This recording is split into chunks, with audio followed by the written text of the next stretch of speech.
எப்பவுமே நம்மளுடைய மைண்ட் இருக்கா ஒரு விஷயத்தை செய்யறதுக்கு பயப்படாது. அந்த விஷயம் பெருசா இருக்கிறத பார்த்து தான் மைண்டுக்கு பயம் ஏற்படும். நீங்க ஒரு நாள் ஜிம்முக்கு போறது பிரச்சனை கிடையாது. ஆனா உங்களுடைய மைண்டுக்கு என்ன பயம் தெரியுமா? நான் இந்த மாதிரி உடம்பை எப்படி கொண்டு வர்றது? இதான் உங்களுடைய மைண்டுக்கு பயம். நம்ம என்ன பண்ணிடுறோம்னா மைண்டுக்கு ஒரு பிக் பிக்சரை காட்டிட்டு பயம் காட்டிடுறோம். உதாரணத்துக்கு ஒருத்தனால 5 கிலோ தான் தூக்க முடியும். அவனை பார்த்து சொல்றதே நீ 50 கிலோ தூக்கணும், பயப்படுவானா மாட்டானா? அதே மாதிரி தான் நீங்க உங்களுடைய மைண்டுக்கு பயம் காட்டி வச்சிருக்கீங்க. நீங்க உங்களுடைய மைண்டுக்கு எப்படி 10,000 ரூபாய் சம்பாதிக்கணும் சொல்லி கொடுக்கல, 1,00,000 ரூபாய் எப்படி சம்பாதிக்கணும் அதுக்கான பிளானிங்ல நீங்க கொண்டு போயிட்டீங்க. அதனால உங்களுடைய மைண்ட் பயந்து ஓரமாக ஒதுங்கிருச்சு. இப்போ நீங்க செய்ய வேண்டியது என்ன? எது உங்களுடைய இலக்காக இருக்கோ அதை நீங்க மைக்ரோ ஸ்டெப்ஸ் ஆக கன்வெர்ட் செய்ய வேண்டும். மைக்ரோ ஹேபிட்ஸ் ஆக நீங்க கன்வெர்ட் பண்ணணும். மைக்ரோ ஹேபிட்ஸ்னா என்ன?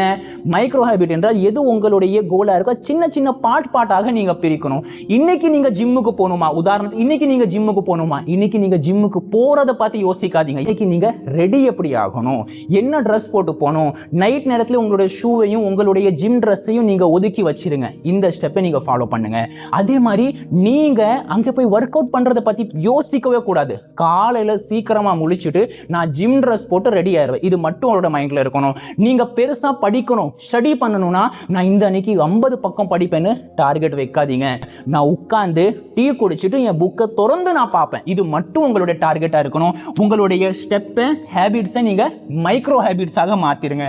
இதுக்கான டூல் என்ன? 2 டூல் நான் உங்களுக்கு கொடுக்குறேன் பாருங்க. முதலாவது 2 minute ஸ்டார்ட்.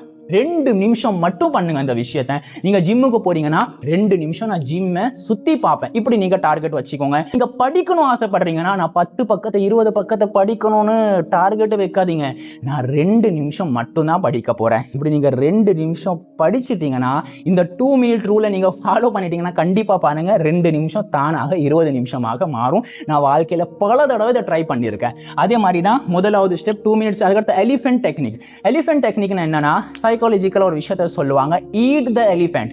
ஈட் தி எலிஃபென்ட்னு சொன்ன உடனே உங்களுக்கு என்ன உண்டாகும்? ஒரு எலிஃபென்ட் எப்படி சாப்பிடுறது, ஒரு யானையை எப்படி சாப்பிடுறது? ஆனா யானையை நீங்க ஒட்டுமொத்தமாக பார்க்காமல் யானையுடைய கால், யானையுடைய தும்பிக்கை, யானையுடைய தலை, இப்படி யானை நீங்க பாட்டா பிரிச்சுட்டீங்கன்னா யானை நீங்க சாப்பிடலாமா? சாப்பிட முடியுமா? முடியாதா? இங்க சாப்பிட மாட்டீங்க. ஒரு எக்ஸாம்பிளுக்கு சொல்றேன், சாப்பிட முடியுமா? முடியாதா? முடியும் தானே. இப்போ யானை நம்ம ஒரு பெரிய உருவமாக பார்ப்பதுதான் தவறு.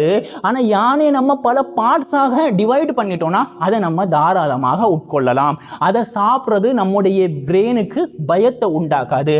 அதே மாதிரி தான் நீங்க உங்களுடைய எல்லா ஹேபிட்டையும் எல்லா பிளானையும் பார்ட்டாக பிரிச்சிடுங்க.